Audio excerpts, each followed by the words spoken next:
quero chamar o Raul Groppo, que está com a gente. Boa tarde, Raul. Boa tarde, Nani. Tudo bem, ouvintes? Como vocês estão? Bem, também. Muito obrigada por nos atender. E agora, a informação que chega para a gente, vocês fizeram uma análise aí sobre as proposituras entre 2017 e 2020 e tiveram um parâmetro sobre os projetos que são tidos como sociais. Explica essa questão, Raul. Obrigado, Nani. Aliás, boa tarde, Danilo, também. Acabei não te... boa tarde. Dando boa tarde aqui. Aqui, Nani, como que funciona o trabalho, né? Como você bem explicou aí no começo, a gente vai acompanhando toda a sessão legislativa e vai monitorando como que as proposituras estão acontecendo.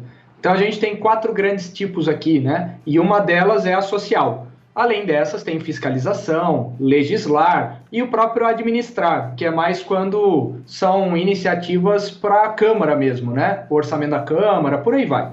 E a atividade social tem entre elas aí a moção, que pode ser a moção de aplauso, né? Quando os vereadores fazem um texto comemorando alguma coisa. Enfim, e a gente de fato viu o aumento dessas atividades de cunho social, que é o que não raro a gente percebe a população criticando o trabalho legislativo, né? Que deveria estar fiscalizando e muitas vezes acaba mais tendo atividades sociais do que deveria, ou do que a população vê que seria adequado, né? Então esse levantamento propicia a gente debater um pouco isso aqui, Nani.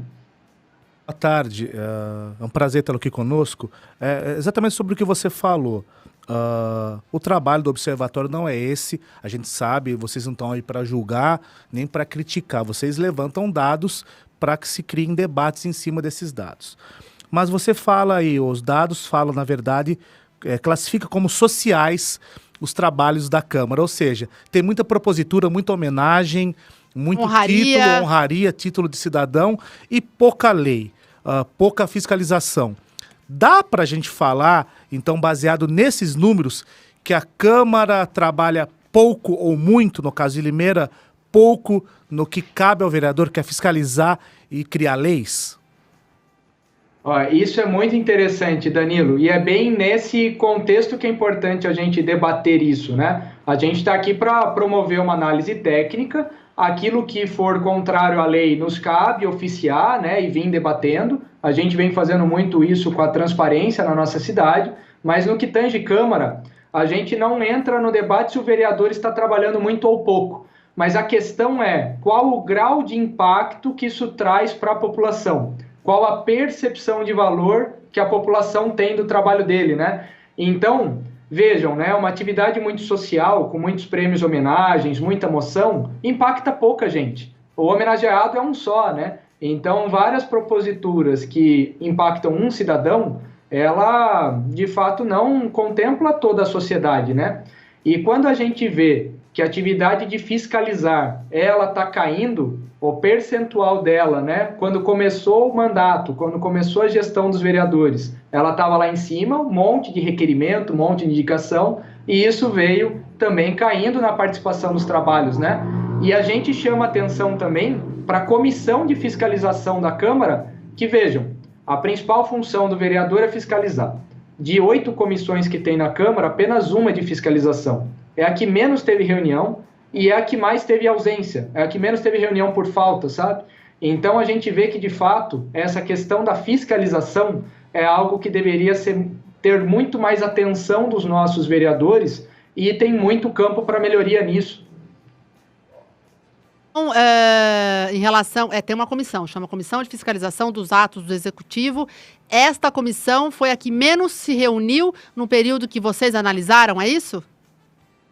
É isso, Nani. Quer ver? Até já pego Eu estou acessando aqui o nosso site é o sblimeira.org.br e tem um monte de painel, um monte de estatísticas que a gente pode observar lá, né? Então, dentro desse período, né, se a gente verificar aqui a Comissão de Controle e Fiscalização dos Atos do Poder Executivo, tiveram 24 reuniões em 2019, por exemplo, né? Mas apenas 67% dessas reuniões foram realizadas, as demais não aconteceram por falta de quórum. As demais comissões tiveram, em média, 38, 40 reuniões no ano. Então, vejam vocês que a comissão de 8, só uma é para fiscalização. A gente entende que poderia ter mais, né? E dessa uma, poucas reuniões e com muita falta. Olha só, acabei de entrar no site da Câmara, deve estar atualizado, mas a Comissão de Controle e Fiscalização dos Atos do Poder Executivo tem como presidente o vereador Marcelo Rossi, vice-presidente o Mirdo Lanche e secretário Jorge de Freitas. Lamentável, Danilo. Lamentável, o Raul disse que não é a função do observatório, esse tipo de análise, se está fazendo muito ou pouco. Mas a gente pode falar. A função do jornalista é criticar. Eu acho que fazer muita homenagem não acrescenta nada, para mim não serve para nada. Eu acho que existem casos e casos, a homenagem é válida, sim, porém não da maneira como é feito em Limeira. Raul, baseado nisso, o Observatório Social ele existe em várias cidades do Brasil. Você preside a unidade de Limeira. Vocês comparam dados com outras cidades, por exemplo, com outras câmaras? Existe isso, essa comparação, ou isso não é feito? Existe sim, Danilo. Muito legal o seu comentário, que hoje, como a gente está em 150 unidades no Brasil, é um trabalho que está melhorando, ou seja, tem muito para evoluir ainda, mas a gente está consolidando todo esse trabalho de Câmara em uma base única, para justamente trazer esses comparativos. Mas tem algumas coisas, como por exemplo o orçamento, o custo por cidadão de uma Câmara, né? São coisas que a gente já tem um panorama, né? E são indicadores muito interessantes, até conectando com uma propaganda que teve antes da gente entrar, né? Se é fato ou é fake, né? E até dentro da função vital que a gente tem do jornalismo hoje, né? Que bom a gente poder trazer fatos aqui para o jornalismo sério como esse que a gente está presenciando nesse programa poder fazer a sua função, né? Você tem fácil aí quanto é que custa a Câmara de Limeira para cada cidadão? Eu sei que é um trabalho super completo, inclusive em tempos normais. Esse trabalho também, né? Trabalho incrível. Não, parabéns, Danilo, Observatório Brasil. Em tempos normais, ocorreria provavelmente uma reunião na Câmara, onde todos esses dados seriam divulgados com a presença do público. Já fizemos matéria sobre isso. Eu fui em várias, mas é que em tempos de pandemia isso não está acontecendo. Mas, Raul, traz mais alguns números interessantes para a gente. O custo da Câmara para cada cidadão é algo que eu quero saber. Aqui até, Nani, nesse tempo de pandemia a gente se reinventou, né? Então, a gente começou a fazer algumas lives e até coincidentemente, dia 22 de julho, às 8 horas, vai ter uma live orientada à Câmara, justamente para a gente não deixar de ter esse contato, né? Então, o nosso trabalho é voluntário, a gente não tem a facilidade que vocês comunicadores têm, né? Mas a gente vai se reinventando e vai aprendendo com tudo isso, né? Aqui, comentando com vocês um pouco, em 2019, né, a gente tem aqui até no site do TSE São Paulo. Então, todo o trabalho do Observatório, ele tem como base uma fonte homologada, né, para a pesquisa. O portal da transparência da Câmara, da Prefeitura, TCE, Ministério Público, enfim, né?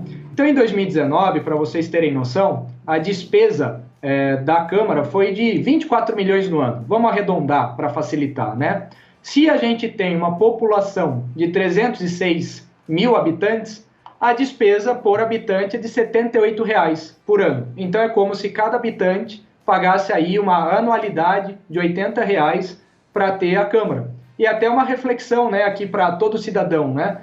Se chegasse um boleto na sua casa de R$ 80 para você ter a Câmara, você pagaria ou não? É uma pergunta interessante para a gente se fazer e é isso que a gente começa a refletir de qual é o valor que a Câmara agrega de fato para os vereadores, né? Para os cidadãos, aliás. Rapidinho, eu me lembro que no último levantamento que eu acompanhei, quando foi feita esta conferência na Câmara, enfim, tinha um dado super interessante. Muita gente sequer sabia onde era a Câmara, Danilo. O endereço da Câmara Municipal. Não sabe o nome de vereador, não sabe o nome do presidente da Câmara. Então, o que é lamentável, você imagina. Ninguém precisa ir à Câmara sempre, porque as pessoas têm os seus afazeres, tem que cuidar de filho, cuidar da família, tem que fazer faxina, tem que trabalhar, ok. mas não saber o endereço da Câmara Municipal é uma despolitização, muitas vezes, muito grande. A gente verifica isso. Mas pode fazer sua pergunta, Danilo. Raul, a unidade de Limeira do Observatório Social, ela também trabalha com cidades da região que não têm observatório, por exemplo, Iracemápolis, Coderópolis, ou só faz trabalhos em Limeira?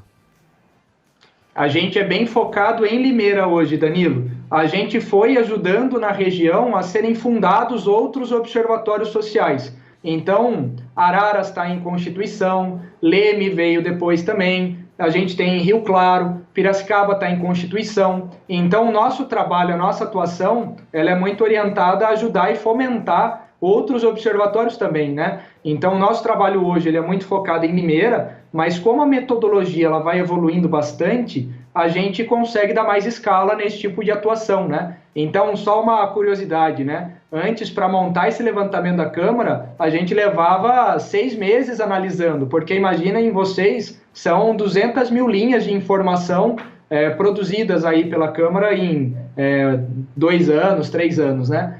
E agora a gente leva 10 minutos. Então, são coisas que a gente vai evoluindo também nisso e é possível replicar para outras cidades, né?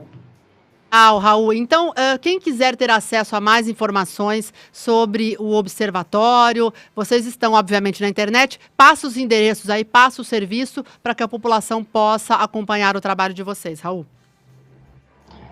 Legal, aqui nosso site osblimeira.org.br, tem um WhatsApp lá, e agora, Nani e Danilo, a gente tem serviços que qualquer cidadão pode participar, independente até de ser um voluntário. Qualquer cidadão pode ajudar a gente a monitorar o portal da transparência da Câmara e da Prefeitura, bem como ajudar a gente a cotar os itens que vêm sendo comprados nessa época de pandemia do Covid. Então, são alguns serviços que a gente vem agregando para a população e a nossa intenção é que quanto mais gente usar disso, melhor, né?